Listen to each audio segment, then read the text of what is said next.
Okay, so if we're looking at our horizontal asymptote, so I'm going to go ahead and kind of do a little quick sketch. If 5 is our horizontal asymptote, typically horizontal asymptote is the end behavior.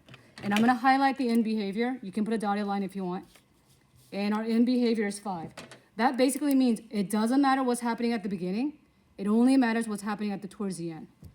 And really, in the end, this is a limit as x approaches the infinity of the function is equal to 5. And let's recall.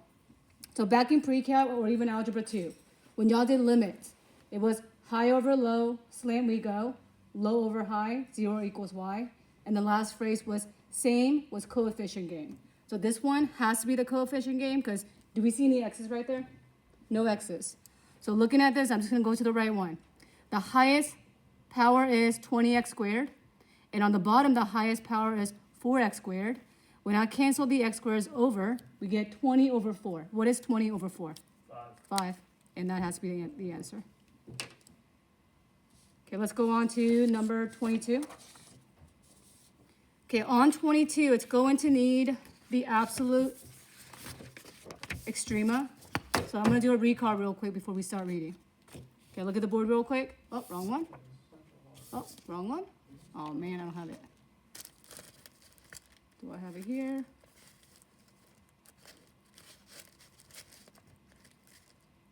Oh, here it is. Ooh. Okay. To find the absolute minimum or maximum, we have to find the derivative, set it equal to 0, and when it's undefined. Okay? So, and you're going to read number 22. Let f be the function defined by f of x equals natural log x over, over x, which is the absolute maximum value of f. So the first thing that we have to do is find the derivative. So we have the derivative equal to 0. And quick thing, our domain, can my denominator ever equal 0? Do y'all see that? And also the other domain, can natural log ever be 0 or negative? No. So we're going to write on here our domain is that we have x must be greater than 0. So let's start by deriving. And we're using product rule. Oh, nope, quotient rule. So it's the bottom all squared. And then the rule is we derive the top, which is 1 over x. Keep the bottom, minus, keep the top. And when I derive the bottom, isn't that pretty much 1 as our derivative of the x? Are we good with that so far? Okay, so then, Ian, what was natural log of, actually before the natural log, let's go ahead and simplify a few things.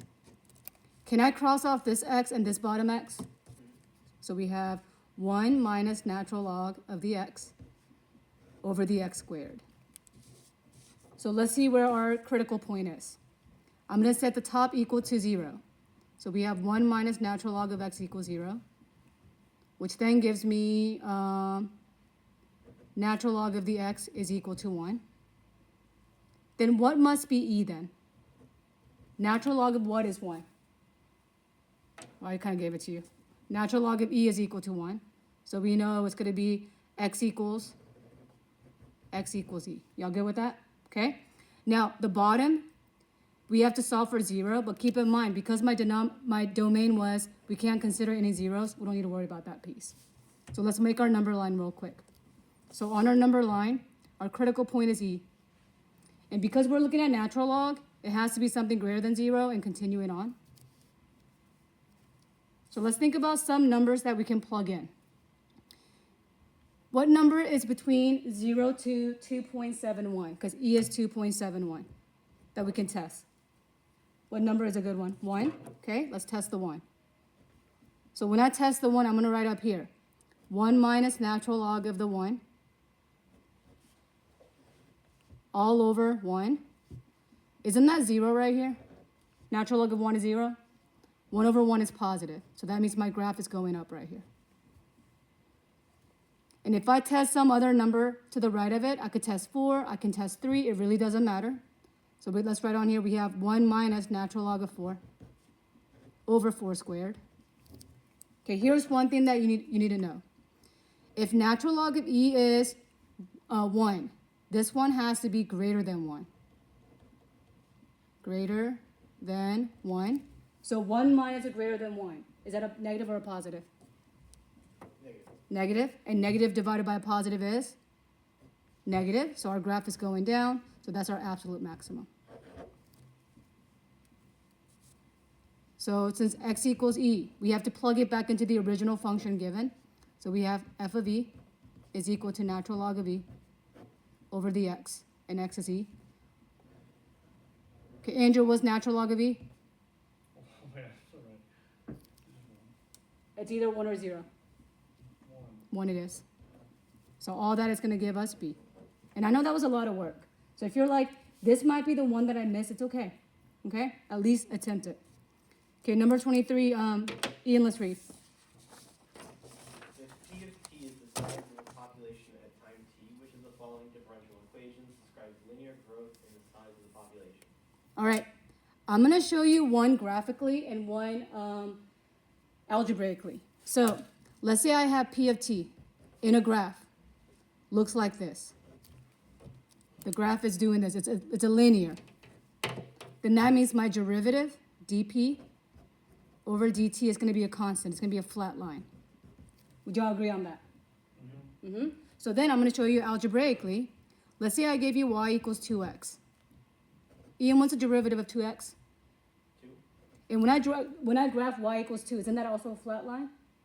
So the only one that's a flat line is without the variable. So looking at our answer choices, which one has a constant as our slope? A. Done. That's it. Okay, now let's go on to number 24. Okay, Andrew, let's read that one. Let g be the function given by g of x equals x squared e to the power of kx, where k is a constant. For what value of k does g have a critical point if x equals 2 over 3? Okay, let's underline critical point. That means we're dealing with g prime. So the first thing that we have to do is derive. And then we'll plug in 2 over 3. So we have g prime of x. Now this one is going to be our product rule. So let's write this in a friendly manner. So we have e to the power of kx. Okay, derivative of x squared, how many is that? 2x. 2x, and I keep. And then we have plus, I keep the x squared. Now when I derive the next value, it is itself times the derivative of the power. We know the power has the derivative of k. Then we have e to the power of kx.